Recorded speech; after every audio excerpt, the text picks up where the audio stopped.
Hey guys, welcome back. It's Neon. I'm here with Geeky Sparkles. Hello. And we're going to talk about Disney. We haven't talked about Disney parks in a couple of days. Yeah, and only a couple of days. Only a couple I of talk days. about it every day, just not on here. Yeah, we do talk about Disney parks because we used to full-time be Disney parks bloggers. Yes. That's what we did. Not actually working for the Disney company, but we did manage a Disney Disney related. On a website. We partnered on a website, which is no longer the case. However, Geeky does still have her site out here. And I'll put a link. Princesses.net. And look how fuzzy that new Little Mermaid jersey looks. I have a Spirit jersey problem. I will admit that. Okay, but this site is 100% independent of the Walt Disney Company. Yeah. Completely objective opinions, just as it should be, because that's not always the case, and we'll talk more about that as we talk about the dismal pay associated with Disney blogs. Yes. And I think part of it is that people are just so excited to talk about things that they love that they don't really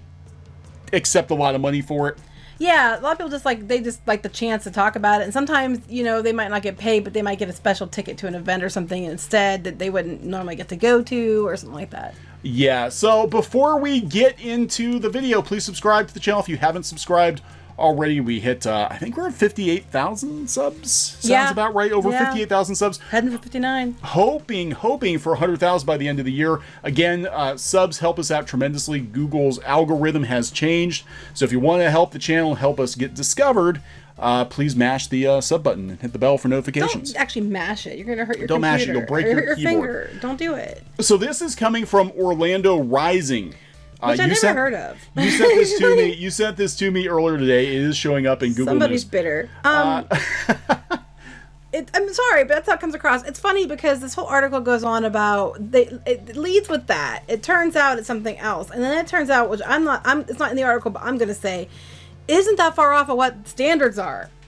Yeah, okay, so some of these are really low. We're going to talk about this because the Disney Parks blogs, again, not the official Disney Park blogs, but the blogosphere that's kind of grown up around. Which are most of the blogs. They're mostly fan blogs. Yeah, they're mostly fan-run blogs. Yeah, a lot of them don't pay well. Some of them actually do pay fairly well. And it is comparable to, I think, a lot of the pop culture sites out there. I think most are. The comic book sites, the anime sites. This is... And again, this isn't throwing shade at people who do this. Literally, we did this for a living for like 3 years. No, what I'm saying is it's interesting because they bring up the low pay and then they go and find out that the most of them pay about what we thought they paid, which is about standard, which if you look into blogs in general is standard. And they don't kind of mention that. But anyway, go ahead. No, so this is, talking about one blog in particular, and this does not surprise me at all, knowing the blog, but a lot of them are actually pretty competitive, and there are some that are doing what is basically the new normal, which is they're only paying you per view. And this is important because a lot of pop culture blogs are doing this as well, including What Culture, which I think we've covered before. Pretty much they'll take anybody and they pay, well, this is in pounds or euros. This is basically 50 cents for every 1,000 views generated. Which is not good. When some of these articles only get like a couple thousand views. So they're probably getting an ad revenue. They're probably getting like $2 to $3 per 1,000 views, and they're giving the writers like 50 cents of it. Yeah. To break it down into US dollars. Because what blogs do to monetize, if you don't have like, you know, some kind of, you know, financial backer, is that they will have to do ad sales, you know, different kinds of ad things, direct sales, or, you know, one of the ad boxes or whatever. Or they get like, they might get, you know, what else could they do? They get sell some merchandise. A lot of times they do that. They sell merchandise, Patreon, that sort of thing now is becoming more popular because here's what's kind of killing off a lot of the pop culture blogs too. I mean, some of them are considered verticals or niches within like a larger umbrella. Like most of the comic book sites now are owned by larger corporate entities. Got bought up. Yeah, and they're basically, that money is considered like marketing money, advertising money. So, you know, CBS, I guess, owns comicbook.com, and I'm guessing the way it's done in the books is that, you know, what they pay their writers, even if they don't get it back in ad revenue, they just consider it like marketing for CBS or something. Right, so they can write off as a loss or whatever. Right. Yeah. Because the blogs aren't making as much money as they used to because the banner ads aren't there because everybody's got ad blockers turned on. So it's very, very hard for these sites to make money. So they do kind of depend on more and more, I think, subscription models and that sort of thing is kind of how they're bankrolling it. But if you want to write about Disney, yeah, it's fun, but you can't even buy a churro for what they're paying you. Right. So most places that's not the case. This is the most extreme example, but we will talk about it because we'll talk about our own experience. Again, we ran a Disney themed blog, which included hiring writers. And I can probably tell you about what we paid them when I was there. I don't know what the case is the ones now. that got paid. Yeah, the ones that did get paid. Okay, so here we go. Popular Disney blogs pay writers as little as $3 per article by John Gregory. Content. We don't know John, so. We don't know John. Content within the ever-expanding Disney World blogosphere can entertain, educate, and at times enrage the park's fiercely dedicated fan base. Yeah, we've gotten a lot of ragey comments lately here on YouTube. But what that content won't do is make you rich. Well, it depends where you put the content. It depends on where you put it. A recent post on Upwork, a platform where freelancers can find their next gig, made typical demands for would-be Disney bloggers. The listing asked for a writer that loves Disney World and is capable of writing articles about Disney World rides, attractions, and hotels of at least 3,000 words. 3,000 words! 3,000 words. The compensation for such a lengthy write-up is just $6. Okay, no, just don't do that one. That is, I can tell you that is ridiculously low. That is not normal. That's not even. For 3,000 words? 3,000 words, 300 words, and that's still low. While the Upwork listing is legitimate, the same account was had posted dozens of other gigs, including writing assignments related to other Disney parks, and has been given favorable reviews by freelancers. Wow. Orlando Rising could not verify who posted it. Upwork's system requires freelancers to be verified and make a certain number of connects before being able to contact any client offering work through the site. The posting's mere existence, though, offering fractions of a penny per word, raised an interesting question. How much are popular Disney blogs paying their writers? Mm-hmm. Chip and Company. Chip and Company. And Chip and Company actually is a pretty popular blog. They do get a lot of traffic. One of the more popular blogs covering Disney parks is Chip and Company, owned and operated by Chip Confer. According to the website, now okay, this is dubious. You gotta watch this. According to website traffic estimator SimilarWeb, don't go by those traffic estimators because they're basically just pulling numbers and guessing based on like an Alexa ranking or based on what the traffic actually is. It's not the actual traffic. They said that they estimated that they pulled in 270,000 visitors in July. On Facebook, the site has more than 680,000 followers. Well, that's true. You can verify that. You can verify that. And its articles have been shared nearly 1.5 million times since June. That's also probably true. So another Confer-owned site, Disney Addicts, attracted more than 85,000 visitors in July.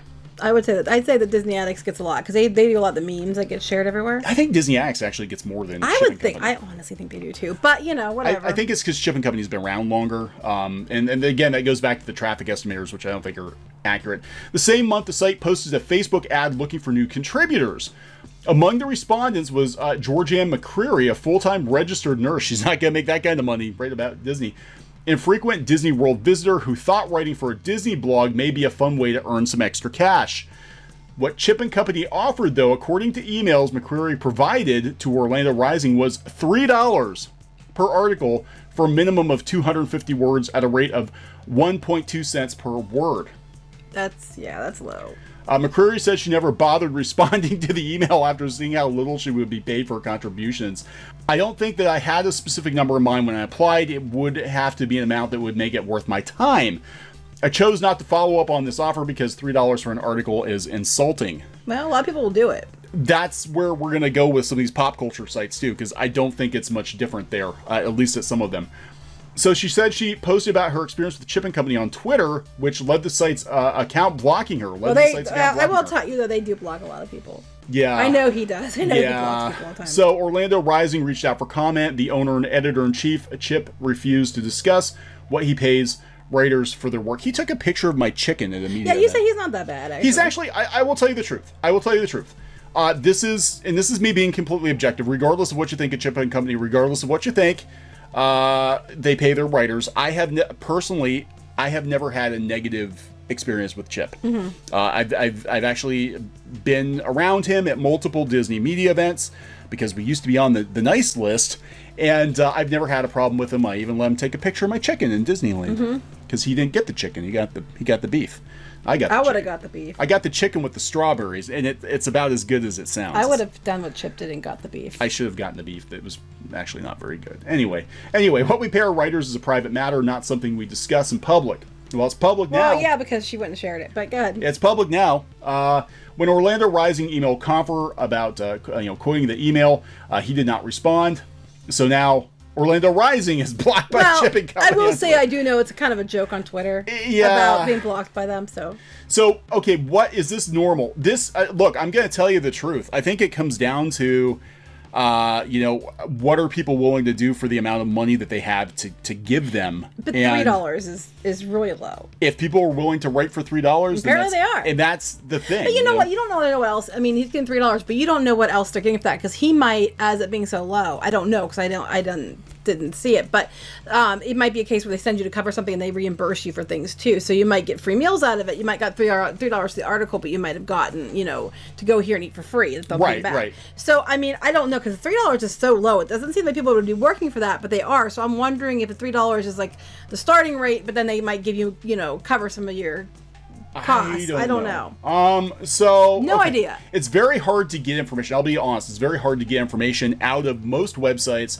as to what they pay, whether it's Disney or pop culture or anime or whatever. Now they're going to be even more cautious. Well, I will say that WDW Info is very transparent about what they pay. They actually have it posted right on their website. They're like, this is what we pay. It's non-negotiable, yes or no. And I think that's good. I think several actually places have that. Yeah. And so is that the going rate? No. It's not. It depends on the website, and I can tell you what we used to pay, and it's more than that. So we asked 7 of the most heavily trafficked Disney-centric sites to find out. Among those who responded was WDW News Today, which we talked about before, and they mentioned that a site known for both breaking major news about upcoming attractions as well as saying it's at war with the Walt Disney Company after 2 rumors first reported by the site were forcefully denied by Disney. Yeah, they're the site that Disney felt it necessary to call out. Yeah, we talked about before. Yeah, and it's a crazy situation. Site founder and CEO Tom Corliss said all writers on his site are paid, some per article and some by the hour. Yeah, this is very much like a newspaper, where you have your staff writers that are paid hourly or salary, and then you have stringers, which are your freelancers you bring in to cover stuff, and they're paid, per word or per article or per photo. And they have some good people on there because there's a couple people I always check out what they have to say because they always find cool stuff. So I recommend going there. We don't know Tom. You talked to him a couple times. I have talked to Tom Corliss in 12 years. 2 times, both via email. Right. So we don't know him, but because there's some good articles on there. They do. I will give the one thing I will definitely give WDW News Today props for is that they are consumer first. They're fan first. And so many of the Disney, and we'll talk a little bit about that. So many of the Disney fan blogs out there are actually pretty much bought and paid for by Disney. Yeah, anymore. They are. They are, and they're basically paid to say nice things. And if you see them like shilling like crazy, it just run because they're not going to tell you the truth. They're just going to keep shilling you. Go ahead. So they actually pay pretty decently. They said that per piece writers make $12 an article, roughly 300, 400 words.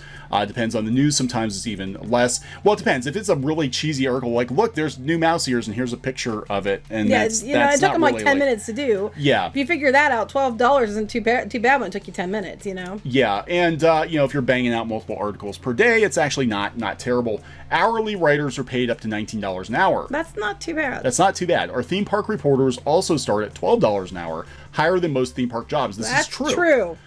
Many of my reporters make more than that now and have already seen multiple pay raises. Well, yeah, you want to keep good people. That's just smart. And they have. Actually, I will say WW News Today has kept a lot of their staff. Yeah. They still have Tom Corliss is still running it. And then we're going to talk about Inside the Magic, too, which just got sold recently. So they said they do not accept unpaid submissions, according to Corliss, adding that I don't know how that would be fair to a writer if we're making any money from it. That probably is true. Yeah. And we really didn't. See, that's actually a really, I don't know. I mean, say what you will, but I think that has the most, fair business model I see on here. Because these theme park sites, most of them don't make a lot of money. They do make money, but it's complicated. Not the way, yeah. We don't go into all that. It depends who they're owned by and what they get. Go ahead. Yeah, we'll talk. We'll talk. We'll talk.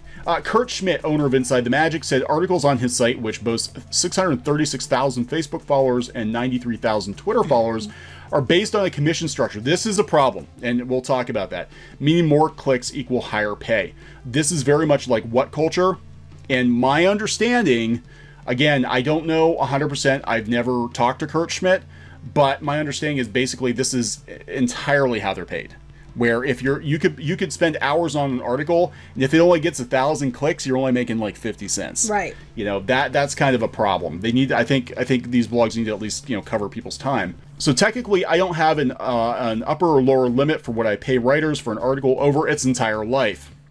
So if it's evergreen and gets consistent views for years, it's easy to imagine a writer earning over 1,000 for an article, even though it to imagine. It hasn't happened yet. It hasn't happened. Yeah. Since I instituted this pay structure. Kurt Schmidt bought Inside the Magic off of Ricky Briganti, who was a very popular Disney podcaster, and he sold the site. I don't know how much he sold it for. They have over 1 million YouTube subs. I question that. But anyway, that's another story. That's another thing. And I don't know Kurt Schmidt, but they sold it, and I believe the pay structure changed. I think under Ricky's ownership, it was one way. When Kurt bought the site, it's another. And yeah, and then and then a lot of times when stuff like this happens, when a site shifts like that, the audience, if they were attached to Ricky, so it's taken a little bit of a hit, I think, because they're used to Ricky, and they don't necessarily like new people. That's a problem. A lot of times it becomes like a I hate to say a cult of personality, but a lot of times people will follow a blog or a channel, just like they do here on YouTube, where they follow for a particular personality, a particular voice, a particular style of content, and when that changes drastically, you're gonna see people drop off. I mean, that's the truth. Ricky Briganti had people that loved him, some people that hated him, but he had people that loved him, and when he left, I think his audience kind of went with him. So now you have to build a new audience, or figure something out. So yeah, and this is it right here. Of the articles written since June 1st, it looks like I have 21 in which the pay has already been over $100, but if I were to take a wild guess, at average it's in the $25 to $50 range. I'm sure our average article is 500 to 800 words. So you have to take his word for it. So at the low end of Inside the Magic scale, 500 word article comes to $25 in pay for the writer, equals a per word rate of 5 cents. So Schmidt has said he's paid as much as $500 for a single 500 word article, but he's also published some articles from writers on an unpaid basis. So it's probably like if a quote unquote celebrity author comes in, you give them money. Many site owners won't tell you what they pay. Laughing Place wouldn't tell them. Mice Chat wouldn't tell them.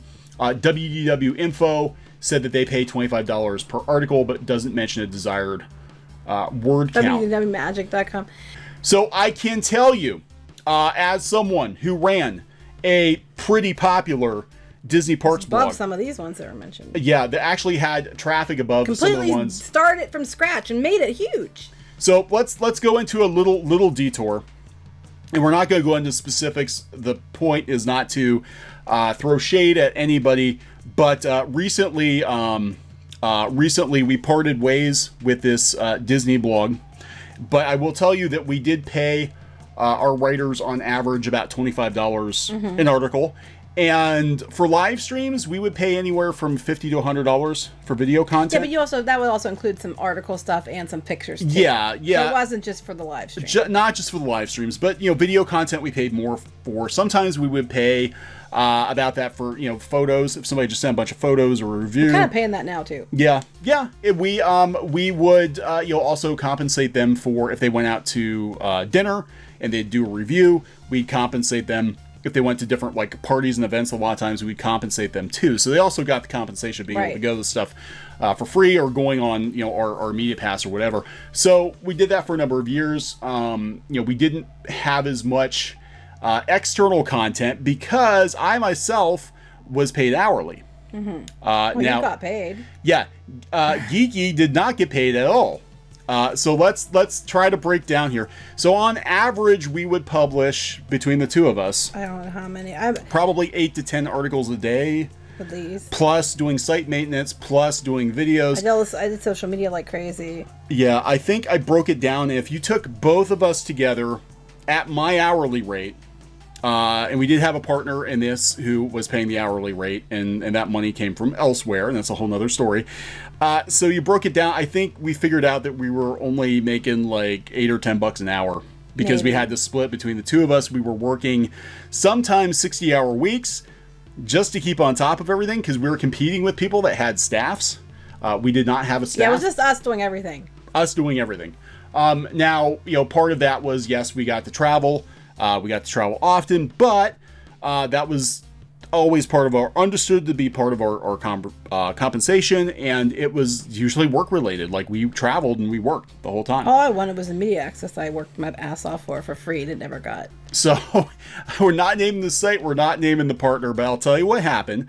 What happened was Geeky, who worked very, very hard, and she pretty much ran all the social media. Did lots and lots of articles. Did lots of articles. She did as much work as You were I did. away. I did 20. you And ran sometimes I everything. did 23 articles in like 2 or 3 days. Yep, it was crazy. Oh yeah, for D23 she did 23 articles. Oh, not just that. No, I'm talking about just when you were at that last media event. I did 23 articles in Oh, like that's 2 right, or 3 the days. 30th anniversary. So she would do a ridiculous, ungodly amount of work that was unpaid. The partner knew that the work was I was not paid okay for. with it because I just wanted media access. And then when the time came where she was supposed to finally get her own media access, because usually I was the one they sent out because I was like the approved contact. When the time came that she was supposed to get her own media access, she was Denied it. Denied by our partner Because the other spouses weren't. because the other spouses weren't going. Because I was just a spouse. So she decided to go back to, now we had a podcast for years before we started working on this other site. She's like, well, I'm going to go back since I'm not getting media access and I'm not getting paid. I'm going to go back and I'm going to blog on When our I already site. knew the one thing I wanted, I wasn't going to get either because the one thing I was waiting for was Galaxy's Edge, and I was already pretty much told that wasn't happening either. Yeah. Because it was going to be you and not me, so it didn't matter. So she left. Well, and- it was understood from the beginning that we were allowed to do Yeah, it Pirates was. and Princesses, and we were told if we wanted to use it to get media access to go ahead. Pirates so and I did. Princesses.net. Yes. So I did. So yeah, and this partner was actually advertising on our podcast on Pirates and Princesses, which predated the website. It was understood. So anyway, Geeky decided she was going to leave to go get her own media access. She's like, Yeah. well, fine. If I'm I'll get my own, no if I'm problem. working for free anyway, and we're not making money, I'm gonna just go run my own blog. And you were not helping me at all. I was not helping her at all. Nope, it was just me. So within a week of her going back to her own blog, I got fired. Well, fired. you really technically couldn't be fired because you're a partner. I couldn't be fired. But it wasn't worth fighting over because it just wasn't worth the aggravation. And I was terminated. Yeah, I did not believe I could technically be terminated. I got terminated from the website and basically pushed out the door. They replaced us with Instamom bloggers. And so that's what happened. 3 years of work, But if you're asking us what we paid our What that was paid writers, then, I can't tell you now. I can't tell you now because I'm not, for all I know, The they're answer not was paying I was anybody. paid nothing. Other writers are paid that $25. Yeah, something like that. And I got paid hourly, and it just wound up not being very much when you figure all the time.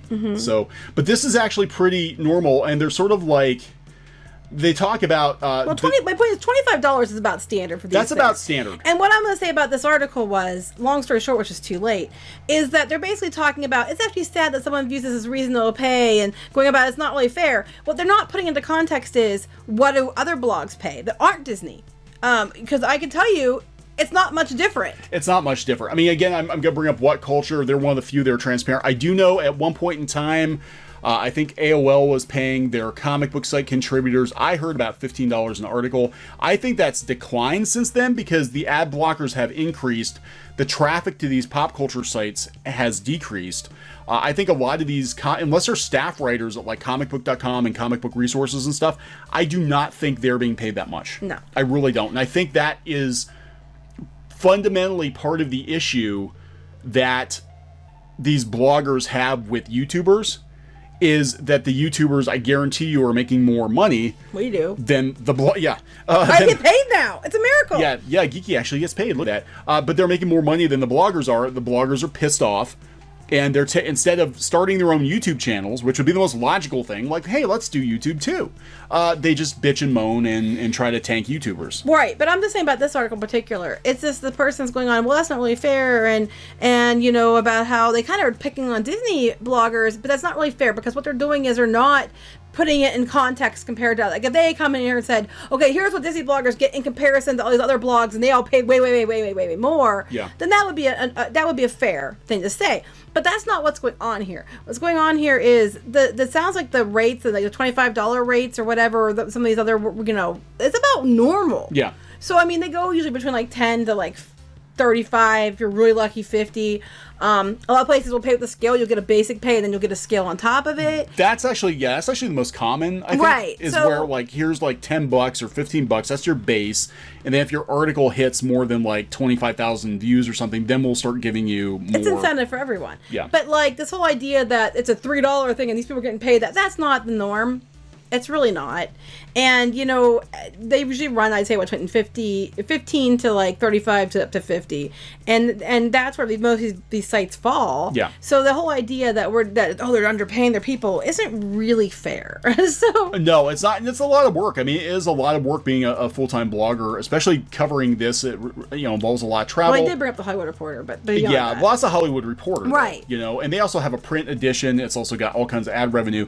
When you're talking just like a fan site, they don't really make a lot. Now, here's where it gets interesting about the Disney blogs. Okay, where does the money actually come from? Because a lot of them don't have a lot of advertisers. They have Google Ads or whatever. They don't have a lot of direct advertisers.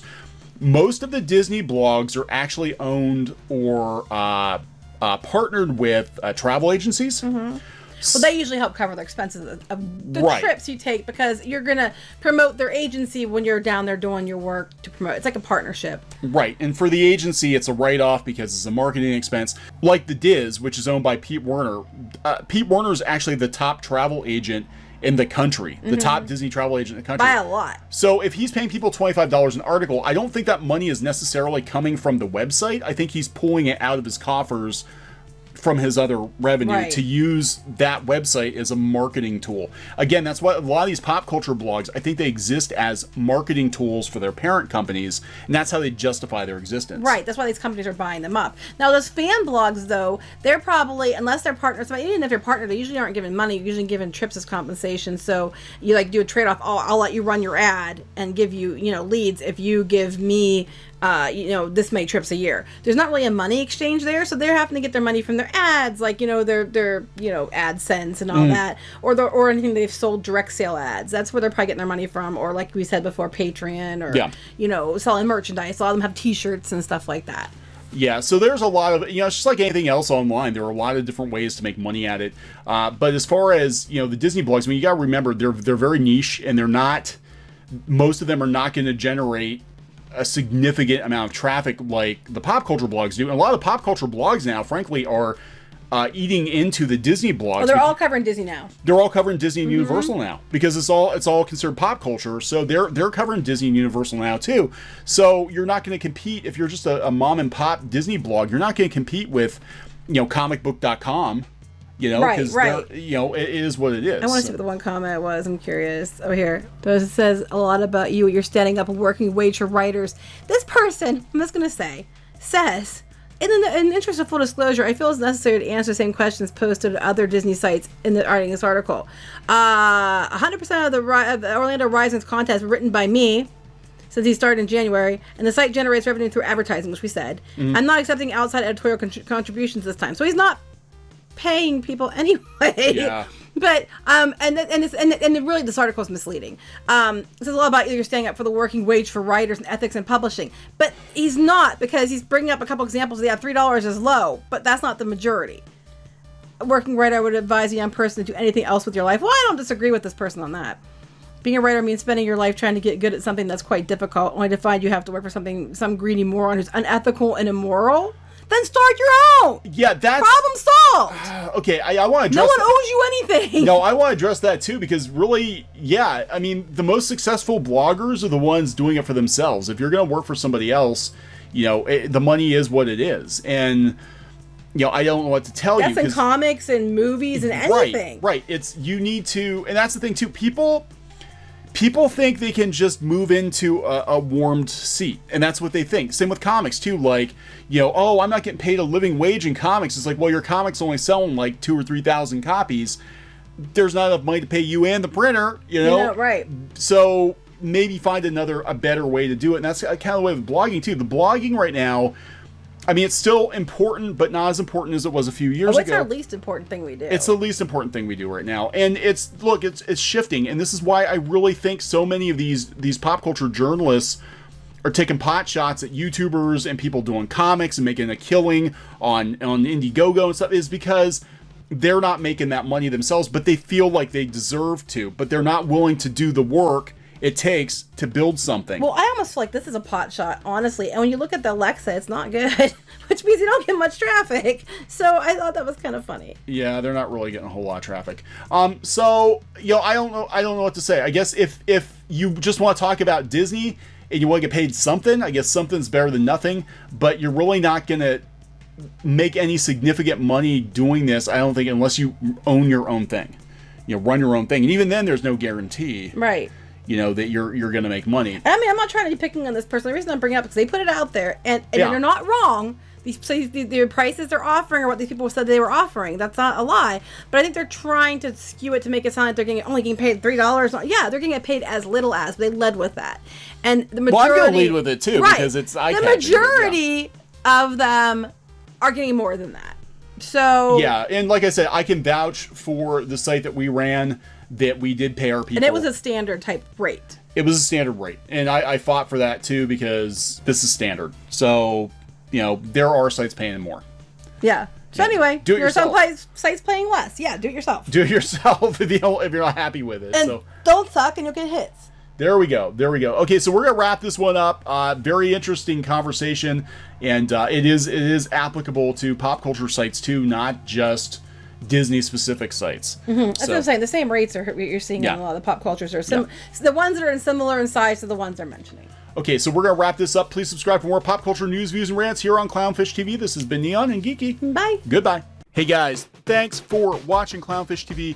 Please consider supporting the channel. Go to clownfishsupport.com. That's clownfishsupport.com. And if you want to join our community, go to clownfishtalk.com. That's clownfishtalk.com. Please subscribe, ring the bell for notifications. We will talk to you next time.